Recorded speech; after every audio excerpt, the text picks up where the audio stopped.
ایک اعلیٰ منصب وزارت کے عہدے پر فائز تھے۔ اللہ کی مرضی ایسی ہوئی کہ آپ اس عہدے کو ٹھوکر مار کر کے اللہ کی دین کی خاطر وہاں سے ہجرت فرما کر کے ہندوستان میں تشریف لائے۔ آپ کے ساتھ آپ کے دو بھائی حضرت مانک مستان شاہ رحمۃ اللہ علیہ اور حضرت ٹیپو مستان شاہ رحمۃ اللہ علیہ بھی تشریف لائے۔ آپ جب ہندوستان میں تشریف لائے تو اس وقت نواب حیدر علی کا دور تھا، آپ اس وقت باحیات تھے۔ تو نواب حیدر علی نے ایک قلعے کی تعمیر کا منصوبہ بنایا تو اس کے لیے مزدوروں کو طلب کیا۔ ان مزدوروں میں حضرت توکل مستان شاہ سہروردی رحمۃ اللہ علیہ بھی شریک ہو گئے۔ جس وقت قلعے کی تعمیر ہو رہی تھی تو لوگوں نے دیکھا کہ آپ بھی مزدوروں کے ساتھ پتھر اپنے سر پر رکھ کر کام کر رہے تھے، مگر پتھر بجائے سر کے آپ کے ہاتھوں کے اشارے سے ہوا میں اڑ رہا تھا۔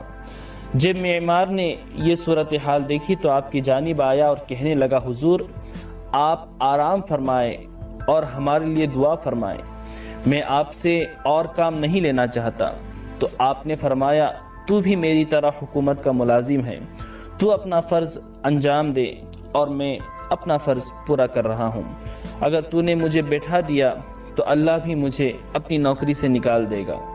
معمار نے آپ سے پھر پوچھا، حضرت آپ کہاں رہتے ہیں؟ تو آپ نے فرمایا کہ خدا کی زمین بہت بڑی ہے لیکن انسان کا اصل مقام قبرستان ہے۔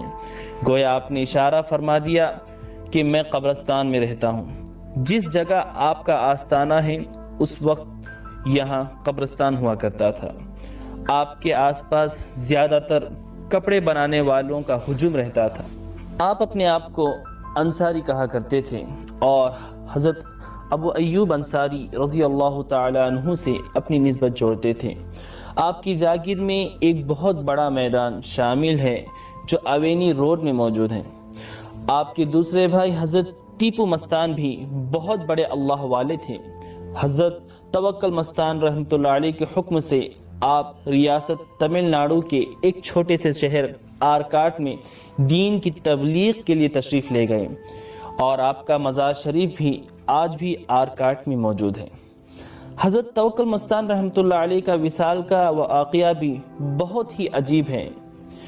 آپ نے اپنی قبر کو خود اپنے ہاتھوں سے کھودا اور وہیں قریب میں رہنے لگے، اور جس وقت آپ کا وصال ہوا تو آپ کے پاس کوئی نہ تھا۔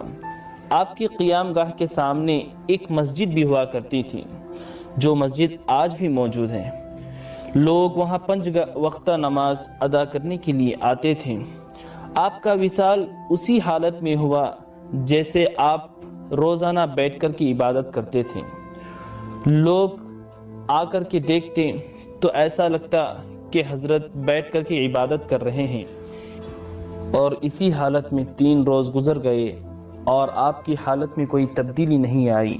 جب لوگوں نے دیکھا کہ آپ اسی طرح بیٹھے عبادت کر رہے ہیں تو آپ کے قریب پہنچ کر کے دیکھا تو پتہ چلا کہ آپ کا وصال ہو چکا ہے۔ تو لوگوں نے آپ کو پھر اسی جگہ پہ دفن کیا جس جگہ کو آپ نے اپنے ہاتھوں سے کھودا تھا اور اپنی قبر تیار کی تھی۔